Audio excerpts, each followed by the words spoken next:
과학혁명이라고 부를 수 있을 정도로 엄청난 일이 벌어졌습니다. 천하 최고 수준에 올라서라는 야심, 이런 것의 성취, 그것이 세종시대 과학의 전반적인 특징입니다.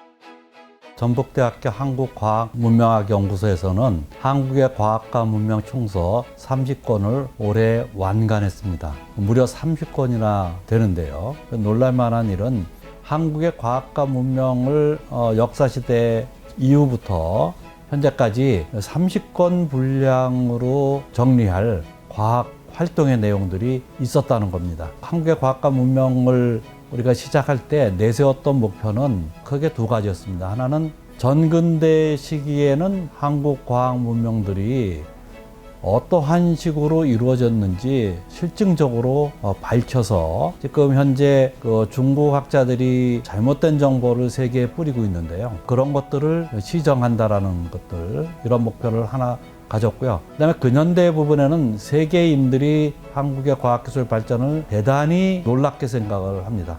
어떤 과정을 거쳤길래 한국은 이 짧은 시간 안에 개발도상국에서 선진국의 과학 수준에 도달했는가. 20세기 역사상 사실은 거의 드문 사례가 한국의 사례라고 할 수 있습니다. 전반적으로 가장 크게 또 생각할 부분이 뭐가 있냐면은 20세기에 이제 한국이 이전에는 선진국을 추격하는 단계에 있었는데 그것을 넘어선 이후부터는 이제 외롭게 스스로의 길을 걸어야 되는 그런 상황에 직면해 있기도 합니다. 그래서 이제 이런 상황에서 한국 과학 문명을 굉장히 긴 시간에 걸친 롱텀으로 살펴서 패턴을 보는 방식이 오늘날의 현실 타개에도 도움이 될 거라는 목표도 있었습니다. 그럼 왜 우리들이 한국 과학 문명에 대해서 알아야 하는지 잠깐 생각해 볼까요?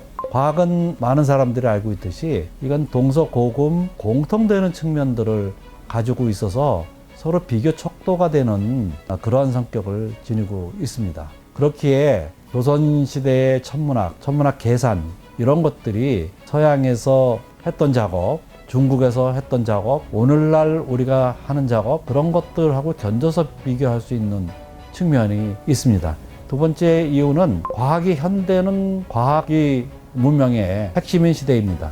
그럼 20세기 이전에는 어땠을까요? 역시 그때에도 과학이 가장 중요한 고시를 했습니다. 군사기술, 그다음에 건축기술, 토목기술 이런 것들이 물질 문명의 기본이 되고요. 과학을 든다고 해도 천문학은 제왕학으로서 어떤 왕조의 정통성을 뒷받침해주는 가장 중요한 학문 중에 하나고요. 의학은 백성들에게 나라의 어떤 애민정신을 보여주는 아주 중요한 분야였죠. 그 다음에 세종실록 지리지 이런 데서 나오는 국토정보는 국가의 행정, 물질적인 증대 이런 부분들에 아주 중요한 구실을 했고요. 그래서 군사, 복지, 정치, 경제, 문화 이런 부분들의 핵심으로서 그 가운데 코어로서 과학 기술이 존재했습니다.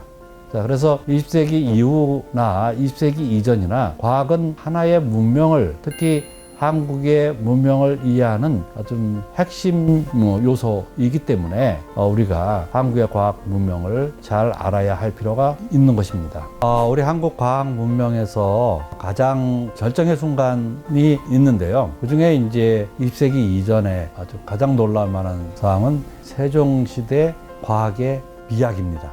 과학혁명이라고 부를 수 있을 정도로 엄청난 일이 벌어졌습니다. 그리고 세종대 이렇게 이룩된 과학 전통은 조선이라는 유교 국가의 핵심적인 기틀로서 작용을 해서 이후 조선이 근대화의 길로 나서기 전까지 중요한 구실을 했습니다. 세종 때 그러면 어떤 과학 연구들이 이루어졌는지 이런 것도 살펴본다면은 그 가장 중요한 것, 과학기술상에서 가장 중요한 또 성취가 우리가 훈민정음 창제랑 맞먹는 일이라고 볼 수 있는데요. 국내적 시간을 중심으로 해서 달력을 갖다 만들어냈다는 것입니다. 달력 만든 게 그렇게 대단하냐고 물을지 모르겠습니다. 근데 이제 이것을 이해하려면은 중국과의 조선과의 관계를 우리가 잠깐 알아볼 필요가 있습니다. 여러분들이 알고 계시듯이 4대라고 해서 제후국은 황제국이 주는 달력을 가져다 쓰는 전통이 오래전부터 굳어져 왔습니다. 그러면 이제 세종 때 역법을 개정했다라고 하는데 그 뭐를 개정했냐 하면은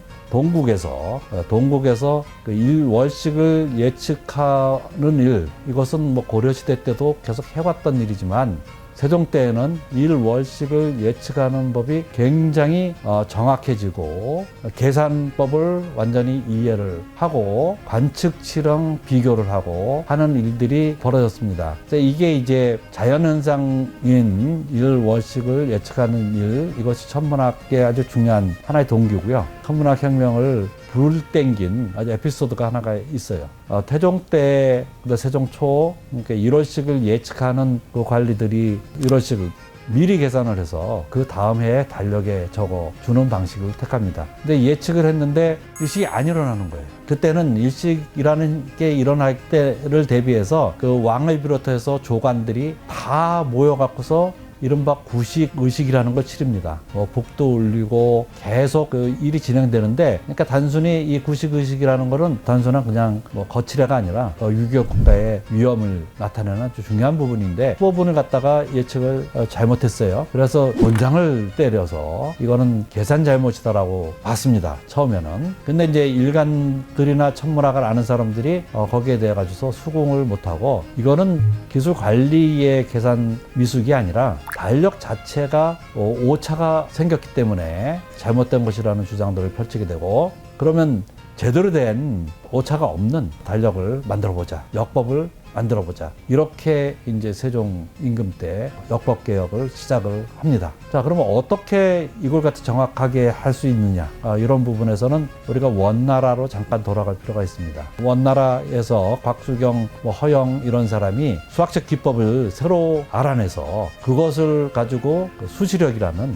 당시까지 세계에서 가장 정확한 역법서 달력을 만들어 냈는데, 역법 개혁을 시작한 조선으로서는 그것을 입수해서 원사라는 원나라 때 역사를 다룬 책에 수시력에 관한 정보들이 다 담겨 있었습니다. 이런 정보를 가지고서 그 세종은 아주 재능 있는 수학을 잘하는 이런 어떤 문신들을 뽑아 갖고서 역법 개혁을 시킵니다. 수시력이라는 중국의 원나라 때 달력을 한양의 시각에 맞춰 갖고서 재정리한 달력입니다. 근데 여기서 그친 게 아니라 당시 명나라에는 회해력, 이슬람 달력이 알려져 있었는데 그것도 연구를 해서 다 알아내고 그것으로서 일월식을 예측하는 방식을 실정산, 그러니까 수시력으로 알아내는 방식하고 두 가지를 사용해 가지고서 더 정밀함을 갖다가 얻어내는 그런 일들을 하게 됩니다. 이런 수시력에 맞춰서 조선의 위도에 따라 가지고 만든 것을 실정산 내편, 회해력, 이슬람 달력에 맞춰서 조선의 위도를 기준으로 해가지고